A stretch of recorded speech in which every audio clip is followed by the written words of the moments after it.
Palamuru municipal corporation ఎన్నికలలో ప్రచారంలో దూసుకుపోతున్న పటేల్ సంగీత 7వ డివిజన్లో కార్పొరేటర్గా పోటీ చేస్తున్న పటేల్ సంగీత చివరి రోజు ప్రచారానికి కావడంతో గల్లీ గల్లీ వాడ వీధి వీధిలో తిరుగుతున్నారు. తనకు ఓటేస్తే తనకు ఆ వార్డుని ఎలా డెవలప్ చేస్తానో చెబుతున్నారు. గత 2.5 సంవత్సరాలుగా కల్లిబొల్లి కబుర్లు చెప్పి కాంగ్రెస్ పార్టీ అధికారంలోకి వచ్చిన తర్వాత ప్రజలను తీవ్ర ఇబ్బందులకు గురి చేసిందని, ఇచ్చిన 420 హామీలతో ఏ ఒక్క హామీ నెరవేర్చకుండా మళ్ళా మేమే అభివృద్ధి చేస్తున్నామని అబద్ధాలు చెప్తున్నామని అన్నారు. దొంగ జీవోల పేరిట దొంగ పథకాల పేరిట ప్రజలు మోసం చేయడానికి మళ్ళీ వస్తున్నారు. గతంలో ఇవే మాటలు చెప్తే నమ్మి మీరు ఓటేసిండ్రు, ఈసారి ఓటేయొద్దు, బీఆర్ఎస్కే ఓటేయండి, ఓటేస్తే తప్పకుండా మేము అభివృద్ధి చేసి చూపిస్తామంటున్నారు. మాజీ BRS councillor Patel Praveen JCL News టీవీతో మాట్లాడారు. గతంలో ఏం జరిగింది, ఎలక్షన్ల సందర్భంగా కాంగ్రెస్ వాళ్ళు ఏమి హామీ ఇచ్చారు, ఏమి హామీలు ఇచ్చి అధికారంలోకి వచ్చారు అనే విషయంపై కూలంకుషంగా మాట్లాడారు. ఓ గల్లీలో ఒక వృద్ధ తాత తన ఆవేదన చెప్తుంటే దానికి నచ్చజెప్పారు. ఈ వార్డు గతంలో వేరే దగ్గర ఉండే, ఇప్పుడు నా దగ్గరికి వచ్చింది, నన్ను గెలిపించి కొద్ది సమయం ఇచ్చి చూడండి, మీకు రోడ్లు, డ్రైనేజీలు, నీళ్లు తీసుకొస్తానని హామీ ఇచ్చారు. ఈ సందర్భంగా పటేల్ ప్రవీణ్ ఏం మాట్లాడారో మీరే వినండి. ఈ రోజైనా నీవే పెద్ద మంచిది. నేను ఈ రకంగా మాట్లాడుతున్నాను. నేను వచ్చింది కొత్తగా, నేను చేసిన వార్డును ఒకసారి చూడండి.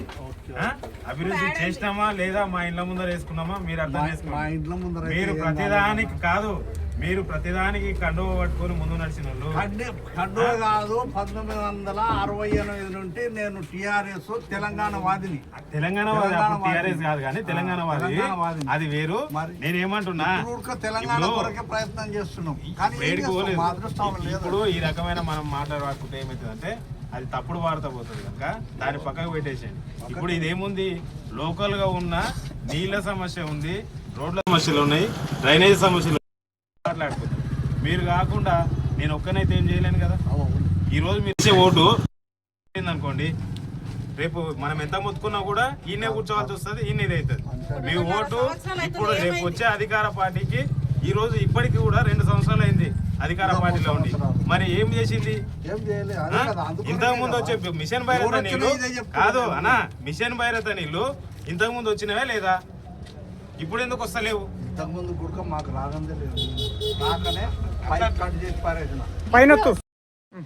ఈరోజు పాలమూరు పట్టణంలో కార్పొరేషన్ ఎలక్షన్లో భాగంగా 7వ డివిజన్లో జరుగుతున్న ప్రచారంలో భాగంగా మరి రామకృష్ణ కాలనీ, సాగర colony, Vivekananda Nagar, Santosh Nagar colony, Srinivasa colony, Venkatadri Nagar మరియు మార్కండేయ కాలనీలో జరిగిన ఈ ఎన్నికల ప్రచారం చివరి రోజు భాగంగా ప్రచారానికి రావడం జరిగింది.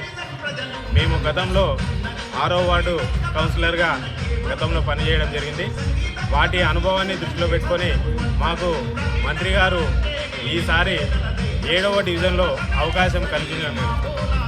కాకపోతే ఇక్కడ ఉన్నటువంటి రిజర్వేషన్ల భాగంగా మరి మహిళా రిజర్వేషన్ కావడం వల్ల మా చెల్లిగారు అనేటువంటి పటేల్ సంగీత గారికి మరి టీఆర్ఎస్ పార్టీ తరఫున నిలబెట్టడం జరిగింది.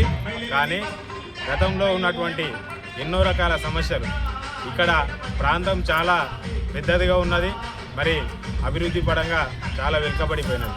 కాకపోతే ఇప్పుడు ఉన్నటువంటి మొదటి సమస్య, మేము రామకృష్ణ కాలనీ, సాగర కాలనీలో తాగునీటి అంటే మిషన్ భగీరథ నీళ్ళది చాలా ఇబ్బంది గురుంది.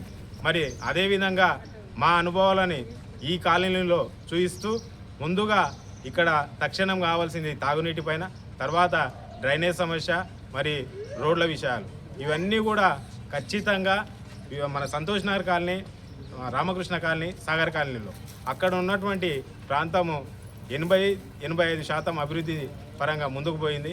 ఇంకొక 10-15% మిగిలిపోయింది.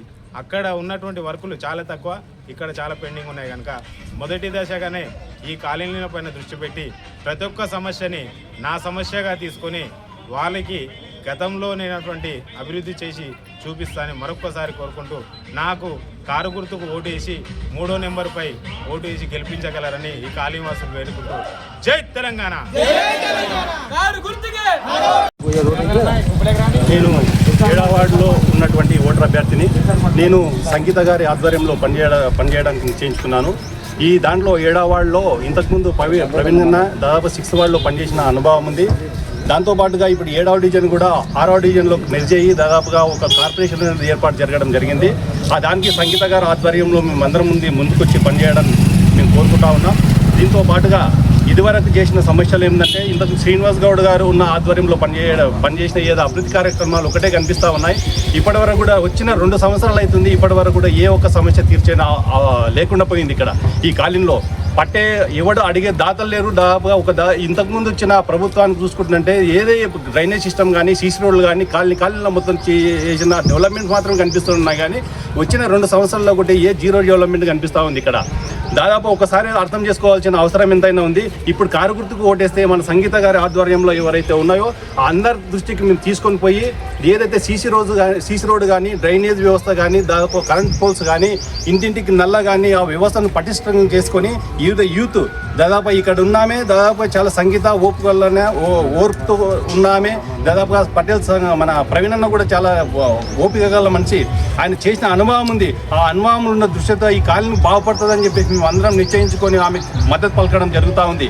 ఇదివరకు దాదాపుగా రేవంత్ రెడ్డి గారు చెప్పిన కార్యక్రమంలో భాగంగా ఆయన దాదాపు ఉమ్మడి మామనార్ డిస్ట్రిక్ట్ నాదని చెప్పేసి అనుకుంటా ఉన్నాడు. కానీ ఇప్పటి వరకు చూసుకుంటుంటే ఏ అభివృద్ధి ప్రకారంలో కూడా చేయలేదండి. దాదాపు ఈ కాలనీ 7th డివిజన్లో ఇప్పటి వరకు కూడా దాదాపు కొన్ని కోట్ల వరకు ఇవ్వాలా లేదండి. ఇప్పటి వరకు దాదాపు ఒక 15 లక్షల వరకు సీసీ రోడ్ ఒకటి చేసి దాదాపు మేము చేసినాం అభివృద్ధి కార్యక్రమం చేసినామని చెప్పేసి ముందుకు వస్తూ ఉన్నారు వాళ్ళు. దాదాపుగా కారు గుర్తుకు ఓటేస్తే ఈ కాలనీలో ప్రతి ఒక్క గల్లీకి సీసీ రోడ్ వేసి డ్రైనేజ్ వ్యవస్థ పటిష్టం చేసుకొని ముందుకెళ్తామని చెప్పేసి మరీ కోరుకుంటూ ముగిస్తాం.